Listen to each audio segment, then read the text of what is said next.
ஈரானின் உச்ச தலைவரின் இராணுவ ஆலோசகர் மொஹ்சென் ரெசாய் அமெரிக்காவை உலகின் ஒரே கடற்கொள்ளையன் என்று கடுமையாக சாடியுள்ளார்.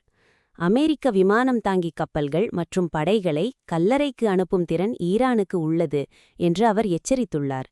எங்கள் விமானங்களை இஸ்வஹானில் வீழ்த்தியது போல உங்கள் விமானம் தாங்கி கப்பல்களையும் நாங்கள் அழிக்க தயாராக உள்ளோம் என்று அவர் தனியார் ஊடகத்தில் பதிவிட்டுள்ளார்.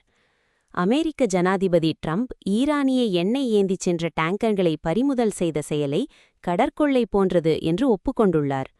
ஐநா பாதுகாப்பு கவுன்சிலுக்கு அனுப்பிய கடிதத்தில் ஈரான் இந்த செயலை மாநில கடற்கொள்ளை என்று குற்றம் சாட்டியுள்ளது. மெஜஸ்டிக் மற்றும் டிஃபனி ஆகிய 2 கப்பல்கள் மற்றும் 3.8 மில்லியன் பீப்பா எண்ணெய் திருடப்பட்டதாக ஈரான் கூறுகிறது. பிப்ரவரி 28ஆம் தேதி தொடங்கிய அமெரிக்க-இஸ்ரேல் தாக்குதலில் ஈரான் உச்ச தலைவர் உள்ளிட்டோர் கொல்லப்பட்டனர். பேச்சுவார்த்தைகள் தோல்வியடைந்த நிலையில் ட்ரம்ப் அறிவித்த ஒருதலைப்பட்சமான போர் நிறுத்த நீட்டிப்பை ஈரான் ஏற்கவில்லை. மோதல் மீண்டும் தீவிரமடையும் அபாயம் நிலவுகிறது.